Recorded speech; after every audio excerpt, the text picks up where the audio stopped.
안녕하십니까 성도 여러분, 최성수 목사의 말씀 묵상 시간입니다. 오늘도 주 안에 거하시면서 성령님이 인도하신 하루를 보내시길 바라고요.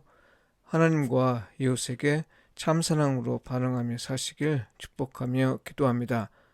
오늘 묵상 본문은 시편 119편 113절로 128절까지의 말씀입니다. 내가 두 마음 품는 자들을 미워하고 주의 법을 사랑하나이다. 주는 나의 은신처요 방패시라. 내가 주의 말씀을 바라나이다. 너의 행악자들이여 나를 떠날지어다. 나는 내 하나님의 계명들을 지키리로다. 주의 말씀대로 나를 붙들어 살게 하시고 내 소망이 부끄럽지 않게 하소서. 나를 붙드소서. 그리하시면 내가 구원을 얻고 주의 율례들에 항상 주의하리이다. 주의 율례들에서 떠나는 자는 주께서 다 멸시하셨으니 그들의 속임수는 허무함이니이다. 주께서 세상의 모든 악인들을 찌꺼기같이 버리시니 그러므로 내가 주의 증거들을 사랑하나이다. 내 육체가 주를 두려워함으로 떨며 내가 또 주의 심판을 두려워하나이다. 내가 정의와 공의를 행하여 싸우니 나를 박해하는 자들에게 나를 넘기지 마옵소서. 주의 종을 보증하사 복을 얻게 하시고 교만한 자들이 나를 박해하지 못하게 하소서. 내 눈이 주의 구원과 주의 의로운 말씀을 사모하기에 피곤하니이다. 주의 인자하심대로 주의 종에게 행하사 내게 주의 율례들을 가르치소서.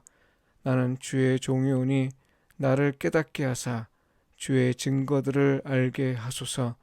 그들의 주의 법을 폐하여 싸우니 지금은 여호와께서 일하실 때니이다. 그러므로 내가 주의 계명들을 금 곧 순금보다 더 사랑하나이다.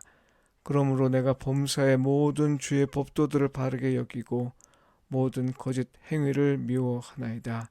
이는 주님의 말씀입니다. 아멘. 두 마음을 품지 마십시오. 이 제목으로 말씀을 묵상하겠습니다. 하나님은 성도가 두 마음을 품는 걸 좋아하지 않습니다. 두 마음을 품는 건 무엇보다 헌신하는 자에게 적합하지 않기 때문입니다. 하나님은 우리를 온전케 하십니다. 다만 하나님의 은혜에 둘로 나뉘지 않은 마음으로 반응하길 원하시는데요. 겉과 속이 다른 걸 싫어하십니다. 둘로 나뉜 마음은 성경에서 다양한 방식으로 표현되었습니다. 두 마음과 관련해서 가장 먼저 떠오르는 건 바리새인과 라오디게아 교회입니다. 바리새인은 외식하는 자라 비판을 받았는데요. 라오디게아 교회는 그 신앙이 차지도 덥지도 않다고 했습니다. 위선과 미지근한 태도, 이건 두 마음을 품은 사람의 전형적인 태도입니다. 시인은 이런 사람을 가리켜 행악자라 하고 거짓 행위라 말합니다.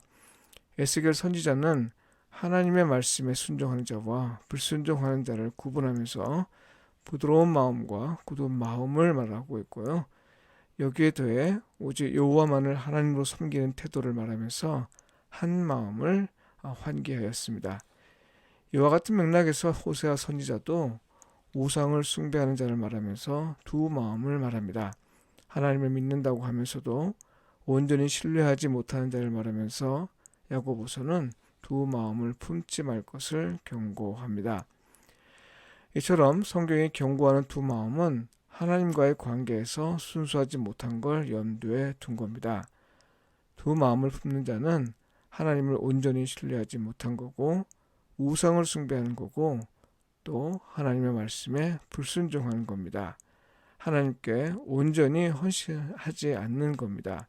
위선자가 되고 행악자가 되는 겁니다. 이런 사람들이 사실 공동체 내에 많이 있습니다. 그런데 문제는요, 그들을 아무렇지 않게 여기는 것이고 또 오히려 현실과 적당하게 타협하면서도 잘 나가는 그들을 선망의 대상으로 보는 성도들 역시 적지 않다는 겁니다. 그래서 두 마음을 품는 자는 공동체에서 때로는 도전이 되고 때로는 위협이 됩니다.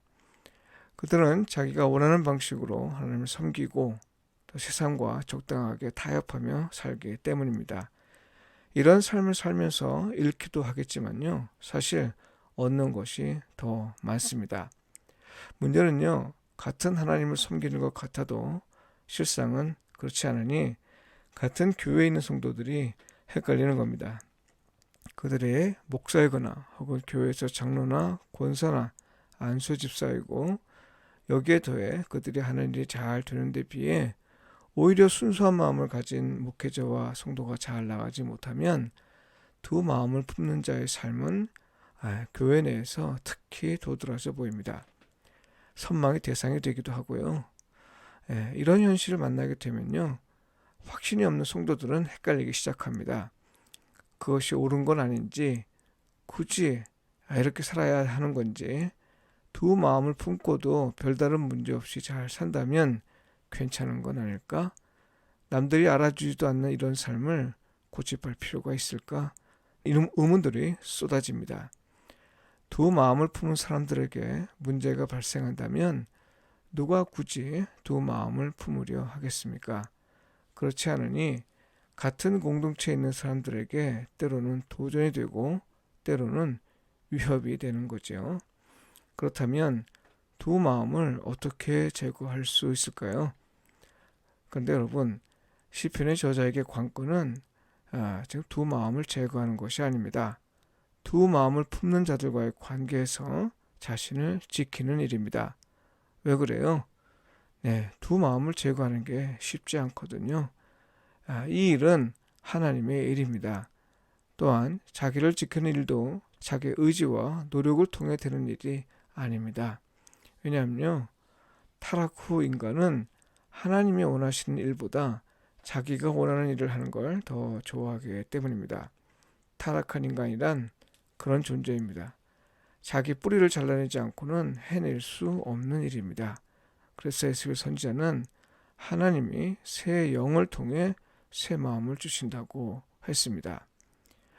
이에 시편 기자는 자기를 지키기 위해 하나님 말씀을 선택합니다. 은신처와 피난처로 삼고 또 하나님 말씀대로 살겠다고 결심을 합니다. 사실 두 마음을 품는 자들은 사람들이 자기들처럼 그렇게 살기를 원하고 기대합니다. 자기의 선택이 옳다는 걸 보여주기 위함이지만요, 자기의 선택이 잘못되지 않다는 것을 사람들이 인정해 주기를 원하기 때문이죠. 또한 사탄의 계략 자체가 그렇습니다. 그들은 성도가 하나님에게 온전히 헌신하지 못하도록 방해합니다. 이런 목적을 가진 사탄의 계략을 감당하기가 쉽지 않지만요, 공동체에서 그들의 계략에 넘어갔으면서도 심각성을 깨닫지 못하고 아무렇지도 않은 듯 살아가는 성도들을 설득하는 일이 사실 쉽지 않습니다. 심하면 관계에 금이 가고 깨지기도 합니다. 그래서 시편 기자는 지금은 여호와께서 일하실 때라고 말하고 있는 겁니다.